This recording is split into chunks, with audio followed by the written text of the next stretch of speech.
Bonsoir à tous, ravi de vous retrouver sur Monaco Info pour une nouvelle édition. Sans plus attendre, voici les titres de votre journal. La décision est tombée hier soir, la Roca Team jouera bien à la maison en Euroleague. Une décision qui coïncide avec la présentation des ambitions de l'AS Monaco Basket cette saison en Euroleague, mais également en championnat. Nous y reviendrons plus largement dans quelques instants avec notamment le capitaine Léo Westermann. Dans ce journal également, suite de notre série de reportages consacrés au Monaco Yacht Show. Aujourd'hui, coup de projecteur sur le métier de designer et une technique de travail innovante dans le domaine. Puis nous rejoindrons notre second invité, Rujdi Ajar. Il intervenait aujourd'hui lors d'une conférence organisée par le Monaco Economic Board, une conférence portant sur les opportunités économiques à Singapour. Et vous allez le voir d'ailleurs, la principauté possède de nombreux points communs avec ce micro-État. Et puis en fin de journal, nous vous ferons visiter les nouveaux locaux de l'Académie Régnier III. Ils ont été inaugurés aujourd'hui par le prince Albert II. Je vous le disais en titre, c'est un soulagement pour l'AS Monaco Basket. La Roca Team évoluera bien à la maison cette saison en Euroleague et non à Antibes, comme un temps évoqué. La décision a été annoncée hier par les organisateurs de la plus prestigieuse des compétitions européennes. Je vous propose d'écouter à ce sujet le ministre de l'Intérieur, Patrice Sellario. Effectivement, la salle devait être mise à niveau de manière à pouvoir répondre aux impératifs du règlement de l'Euroleague et que ça a nécessité beaucoup d'efforts dans un laps de temps très, très court, et de voir ces efforts couronnés par cette autorisation de jouer à domicile, c'est bien évidemment une immense satisfaction pour toutes les équipes qui ont travaillé d'arrache-pied depuis déjà plusieurs mois. Il y a un petit peu tous les secteurs de la salle qui ont fait l'objet je dirais d'une mise à niveau. Alors d'abord et avant tout la capacité, parce que la salle Gaston Médecin est une salle de taille moyenne, je dirais, mais par rapport au standard des 5000 places de l'Euroleague était en deçà. Donc il y a un objectif de monter la capacité de la salle à plus de 4000 places. Il y a aussi des éléments de confort de la salle, d'image de la salle, je dirais de changer un petit peu son look. Les panneaux qui n'étaient pas les bons, enfin en tout cas pas ceux qui sont exigés par l'Euroleague, les conditions d'accueil des visiteurs de marque qui viendront dans le cadre de l'Euroleague. Tous ces éléments, l'éclairage de la salle, le niveau d'éclairement, son homogénéité, mais aussi les positions de télévision, les capacités de télévision, donc tous ces éléments techniques que le public ne voit pas forcément ou auxquels il n'est pas forcément attentif et qui devaient être mis à niveau de la compétition, du niveau de la compétition auquel la Roca Team va prendre part. Fin du suspense donc pour la Roca Team qui a effectué aujourd'hui sa traditionnelle conférence de presse de pré-saison dans l'atrium du casino. Frédéric Elion et Jean-Alexandre Dordet y étaient. Dans 7 jours, jeudi 30 septembre, la Roca Team disputera le premier match d'Euroleague de son histoire, à domicile donc à Gaston Médecin face au Panathinaïkos Athènes. Avant d'entrer dans cette nouvelle ère, le club faisait sa rentrée face aux médias ce midi dans l'atrium du casino pour la traditionnelle conférence de presse de pré-saison. Tous les sujets ont été abordés, une revue d'effectifs, le point sur la préparation, mais aussi les ambitions pour la saison à venir, notamment en Euroleague. This is historical not only for the club but also for the entire principality. And I think that if the government would not be sure that our ambitions are to stay in EuroLeague and not to be only temporary there, they would never make such kind of efforts as they have already done, I mean, in regards of the arena renovation. So definitely we want to do our very best effort to show that both the team can be competitive on the floor, but at the same time the club, AS Monaco as an organization, can match the level of EuroLeague, and we can develop long-term relationship with this organization. Le capitaine Léo Westermann, la recrue phare Mike James et le coach Zvezdan Mitrovic se sont aussi prêtés au jeu des questions-réponses avec les journalistes. Et justement, Léo Westermann est avec nous ce soir. Bonsoir Léo. Bonsoir. Léo, tout d'abord une première question sur cette information que nous venons d'évoquer. Vous jouerez bien à Gaston Médecin en Euroleague. C'est une satisfaction pour vous? Ah oui, c'est un soulagement total. Je parle déjà pour nous joueurs, de pouvoir jouer dans notre antre. Le gouvernement a fait énormément de concessions cet été pour pouvoir remettre à niveau Gaston Médecin et nous joueurs, c'est vraiment une super nouvelle de pouvoir jouer là-bas. Et puis le premier match de la saison sera en Euroleague, il aura lieu à la maison, cela sera le 30 septembre face au Panathinaikos. Est-ce que vous avez hâte aussi de rencontrer les supporters, enfin? Ah oui, on est excité pour deux raisons. Déjà pour rencontrer les supporters après une belle année d'Eurocup pour l'AS Monaco et de jouer dans la meilleure des compétitions européennes.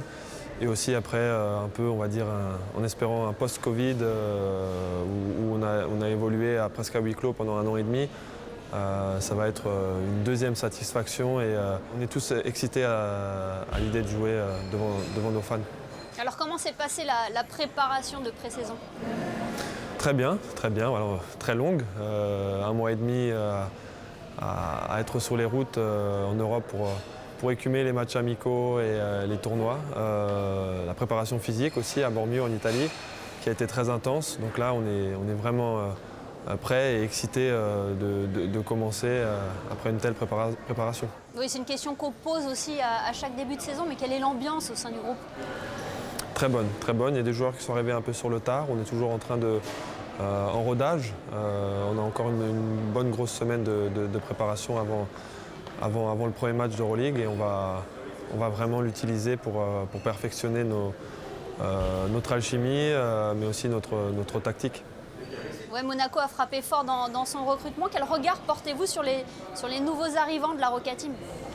C'est vrai que l'équipe, le staff, le général manager et le président ont été très actifs cet été avec l'arrivée de joueurs imminents. Mike James en chef de file, et Will Thomas et d'autres joueurs qui ont des gros noms et qui vont nous apporter leur expérience en Euroleague qui est très important et qui fera certainement la différence dans certains matchs. Oui, vous aussi, vous possédez une solide expérience en Euroleague. Je crois que c'est 154 matchs, c'est ça, dans cette compétition? Oui, c'est ma 10e saison en Euroleague. Donc forcément, je vais essayer aussi de mon côté de pouvoir aider l'équipe avec mon rôle de capitaine, mais aussi mon expérience dans cette compétition et aussi dans le championnat de France où j'ai débuté. J'ai joué quand même 5 saisons, donc voilà. Un mot sur le coach, Zvezdan Mitrovic, comment ça se passe entre vous? Il vous a confié le rôle de capitaine, c'est vraiment un rôle très important au sein de l'équipe. C'est une des raisons pour laquelle je suis venu, pour jouer pour coach Mitrovic et en espérant qu'il va nous emmener très loin dans les deux compétitions. Ouais, la Roca Team veut encore une fois marquer l'histoire du basket monégasque cette saison. Quelles sont les ambitions, quels sont les objectifs? Alors les objectifs, c'est déjà en championnat de France de pouvoir enfin le gagner. Et en Euroleague, on va prendre les matchs les uns après les autres. On aura besoin de discipline et beaucoup d'engouement pour pouvoir espérer gagner des matchs. Mais en tout cas, je pense que tout le monde fait un très bon job pour pouvoir espérer faire quelque chose de bien dans cette compétition. Eh bien, on suivra bien sûr cela de très près sur Monaco Info. Merci beaucoup, Léo Westermann, d'avoir été avec nous ce soir. Merci beaucoup. Et la campagne de renouvellement des abonnements pour supporter les Roca Boys cette saison débute ce vendredi pour les abonnés, lundi pour les nouveaux abonnements. Rendez-vous directement à la billetterie du club où vous pourrez avoir la possibilité de prendre un abonnement pour la saison d'Euroleague ou un abonnement incluant l'Euroleague et la Betclic Elite. Pour plus d'informations, n'hésitez pas à contacter l'adresse qui s'affiche en bas de votre écran. Et puisque nous parlons sport, un mot de football avec vous, Yannick Debevert. Bonsoir Yannick, vous allez nous parler de cette belle soirée au Stade Louis II pour les supporters de l'AS Monaco à l'occasion de la 7e journée de Ligue 1. Bonsoir Émilie, bonsoir à toutes et à tous. Très belle performance collective des Rouges et Blancs hier soir au Stade Louis II. Grâce à un but de Kevin Folland et un doublé de l'homme du match Wissam Ben Yedder, Monaco l'emporte 3-1 face à Saint-Etienne. Je vous laisse écouter les réactions d'après-match. Fébrilité, non, je dirais non. Comme j'ai dit, je pense que le match, on l'a géré. Après, voilà, c'est vrai qu'ils ont eu 3 poteaux, mais si on regarde bien le match dans son ensemble, ils n'ont pas eu tant d'occasions que ça, à part les poteaux. Et les poteaux, je dirais, ce sont des erreurs de notre part, donc c'est à nous de gommer ça. Mais sinon, dans l'ensemble, je trouve que le match, on l'a maîtrisé. C'est d'autant plus frustrant parce que vraiment on a mis les ingrédients pour faire un bon match, faire du jeu, poser des problèmes à cette équipe. On a été très solide et joueur. On fait 2 poteaux avant la moindre occasion de Monaco. On n'est pas récompensé sur la première perte de balle. On subit l'ouverture du score. Derrière, en infériorité numérique, on revient sur un score de parité. On a la balle de 2-1 en deuxième mi-temps. On a un 3e poteau. La réussite, il faut aller la chercher, il faut faire tourner cette réussite pour nous. Et avec cette victoire, l'ASM pointe désormais à la 13e position avec 8 points. Oui, prochain match pour les Rouges et Blancs ce dimanche avec un déplacement du côté de Clermont qui a subi une lourde défaite face à Rennes hier. Cette information à présent, Yannick, c'est une nouvelle que redoutaient les fans du Grand Prix de Monaco. L'événement va bel et bien changer de format à partir de 2022. C'est encore une tradition qui s'envole avec ce changement. Désormais, le Grand Prix de Monaco sera organisé sur 3 jours et non 4, comme c'était le cas jusqu'à présent. La rumeur a été confirmée hier par le PDG du groupe Formula One, Stefano Domenicali. L'habituelle journée dédiée aux fans de F1 est donc supprimée aux grandes dames des commerçants monégasques qui perdent une journée de très forte affluence. Autre conséquence directe, la séance d'essais libres est décalée du jeudi au vendredi. Et restons dans le Grand Prix, mais cette fois-ci le Grand Prix historique. L'affiche de l'édition 2022 vient d'être dévoilée. Jean-Pierre Beltoise au volant de sa monoplace Marlboro BRM dans le virage de la Rascasse. C'est un superbe hommage de l'Automobile Club de Monaco pour le Grand Prix historique de 2022. Cette édition correspondra aux 50 ans de l'unique et prestigieuse victoire du pilote français en championnat du monde de Formule 1. C'était en 1972 à Monaco. Pour le Grand Prix historique, rendez-vous du 13 au 15 mai de l'année prochaine. Le rendez-vous est pris, merci Yannick. Autre rendez-vous phare au calendrier monégasque, le Monaco Yacht Show. Il se déroule en ce moment même sur le port Hercule jusqu'à samedi. L'occasion pour nous de vous faire découvrir différents métiers du yachting, dont notamment celui de designer. Vanessa Dessy vous propose ce soir d'en savoir plus sur une technique de travail innovante. Regardez. Reconnue par les architectes d'intérieur pour ses tissages métalliques innovants qui associent fibres et matériaux industriels, Sophie Malbranche est un designer spécialisé dans le yachting. Sa société produit et distribue ses créations sous sa propre marque. Jusqu'à présent, nous avons participé à la construction, à la décoration d'une 30aine de yachts. Donc, cette activité en fait est arrivée naturellement pour nous après avoir fait des chantiers plutôt dans l'architecture intérieure classique, des hôtels, des restaurants, des résidentiels haut de gamme, des bureaux. Et puis parce qu'il y avait un niveau d'exigence important dans notre manière de traiter le client, dans le service que nous apportons, puisque ce matériau est un matériau avec des aspects très riches en termes d'esthétique. Alors, des constructeurs de yachts et des architectes d'intérieur que l'on connaissait déjà dans les domaines plus classiques et qui se sont mis à faire des yachts, nous ont naturellement proposé de travailler avec eux. Fabriqués dans des usines françaises, les métaux tissés sont essentiellement composés de chaînes en acier inoxydable et d'une trame de cuivre argentée et émaillée. Cette matière, elle est plébiscitée dans le monde du yachting pour ses vertus esthétiques et pour sa capacité à capter la lumière. Donc lorsque l'on veut scénariser une entrée, un escalier dans un yacht, qu'on veut avoir des accent pieces, donc des tableaux ou des éléments qui captent la lumière et qui captent l'attention, on va utiliser potentiellement ce matériau. Les applications sont diverses. Dans le yachting, nous réalisons essentiellement du revêtement mural et également des cloisonnements. Donc on sandwich notre matière dans du verre. On la lamine à l'intérieur de plaques de verre, qui sont plus ou moins épaisses pour répondre à des besoins de légèreté et de contraintes de poids, bien sûr. Pour la première fois présent au Monaco Yacht Show, Sophie Malbranche et ses équipes souhaitent surtout dévoiler leur dernière réalisation. Parlons économie à présent, la reprise est amorcée depuis quelques mois déjà, mais comment se porte le commerce international? Avec les nombreuses restrictions en raison de la crise sanitaire, les échanges et activités des entreprises monégasques ont-ils été impactés? Nous nous sommes intéressés ce soir à une destination qui était au cœur d'une conférence organisée par le Monaco Economic Board, un micro-État qui a de nombreux points communs avec la principauté Singapour. Bonsoir Rujdi Hajar. Bonsoir Émilie. Avant de se focaliser sur les opportunités économiques de Singapour, comment se porte le commerce international? Le commerce international à Singapour se porte avec un peu d'essoufflement, mais se porte bien. Il essaie de se reprendre Et justement, comme toutes les plateformes internationales, essayent de combattre le Covid et toutes ses implications. Cela a été compliqué d'intervenir sur place pendant la crise sanitaire ? Ça a été très compliqué d'intervenir sur place, notamment du fait que le territoire était fermé à l'international. Ceci dit, nous avons bien pivoté sur un modèle beaucoup plus digital. Vous avez partagé votre expérience lors d'une conférence organisée par le MEB sur Singapour. Quels sont les secteurs porteurs là-bas ? Le gaz, la raffinerie de pétrole, la biotech, la manufacture et le tourisme. Oui, et c'est aussi l'un des plus importants ports de commerce. Quelle est la place financière de Singapour ? Un des succès de Singapour, voire même le grand succès de Singapour, est sa position géographique, avec le Strait de Melaka et le port qui accueille énormément, plus de 40% de l'activité maritime dans l'Asie du Sud-Est.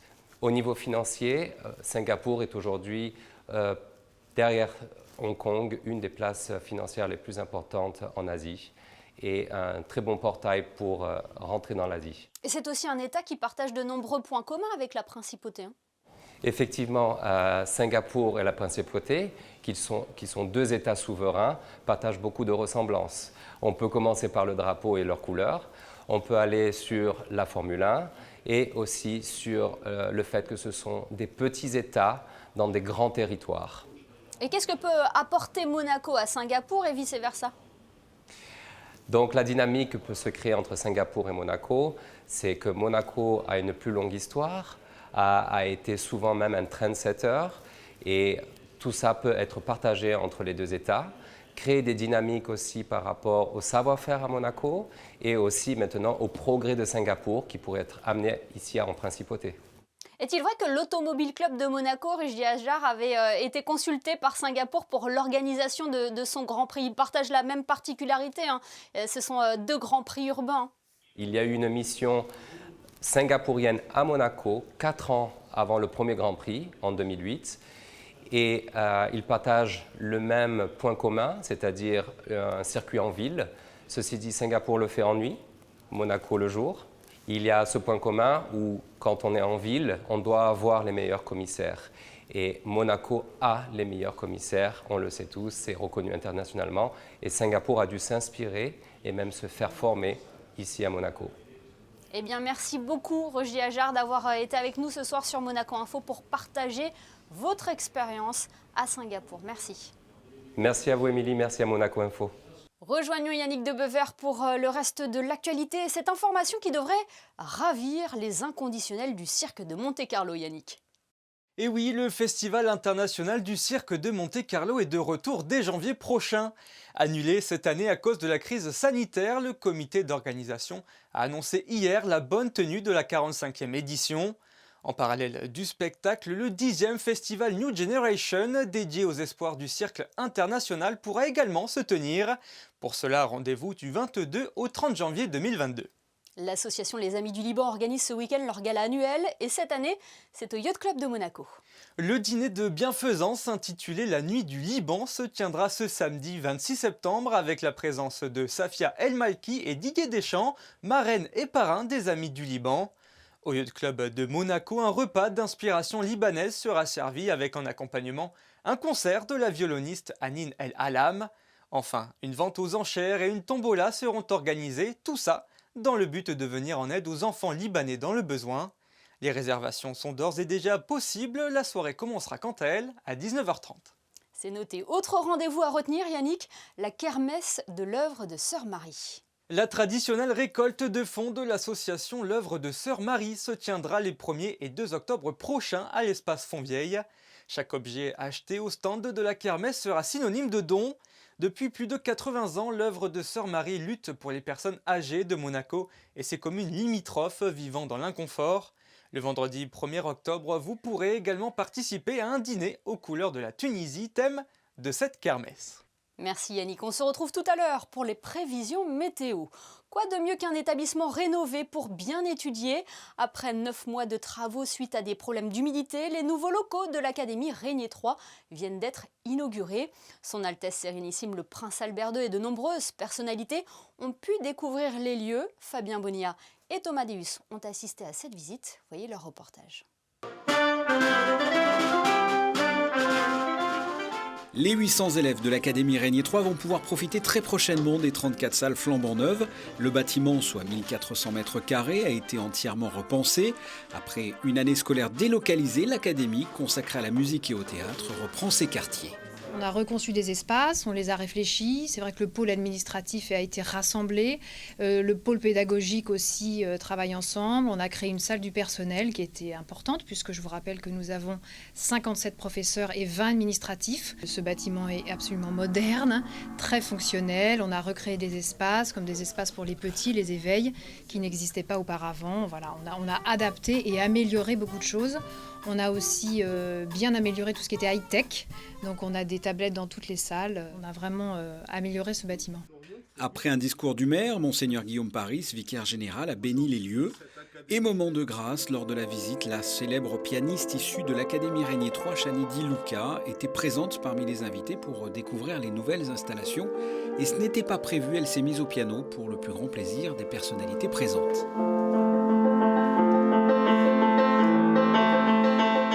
C'est une grande émotion pour moi. J'ai tout fait ici, mes diplômes, mes études, les moments de réflexion. Et de revenir maintenant que je fais le piano comme carrière de concertiste et devant Monseigneur, pour moi c'était une très grande émotion d'être là, vraiment. Avant de se produire, comme le fait Chani Di Luca à l'international, dans les salles les plus prestigieuses, les élèves de l'Académie Régnier 3 effectueront donc leur rentrée la semaine prochaine dans des locaux tout neufs. Une rentrée qui débutera le 27 septembre prochain. Avant de nous quitter, un coup d'œil sur les prévisions météo. Avez-vous de bonnes nouvelles à nous annoncer pour la journée de demain, Yannick? Eh bien demain, comme aujourd'hui, des nuages viendront charger le ciel monégasque. Le soleil sera quand même de la partie pour assurer des températures de saison. Prévoyez 18 degrés pour la minimale et 24 au meilleur de la journée. Le jour se lèvera à 7h17 pour se coucher à 19h27. Ce vendredi 24 septembre, nous honorerons la Sainte Thècle. Elle était la fille de Saint Paul et est considérée comme la première martyre de l'Église parmi les femmes. Et merci Yannick pour toutes ces précisions. Et merci à vous de nous être fidèles chaque soir sur Monaco Info. Nous vous en parlions en début de journal. La Roca Team jouera bien sur son parquet en Euroleague. La Roca Team qui a affiché ses ambitions aujourd'hui lors de sa conférence de presse de pré-saison. Ce sont nos photos de fin de journal signées ce soir Mickaël Alési. À demain pour une nouvelle édition sur Monaco Info. Excellente soirée à tous.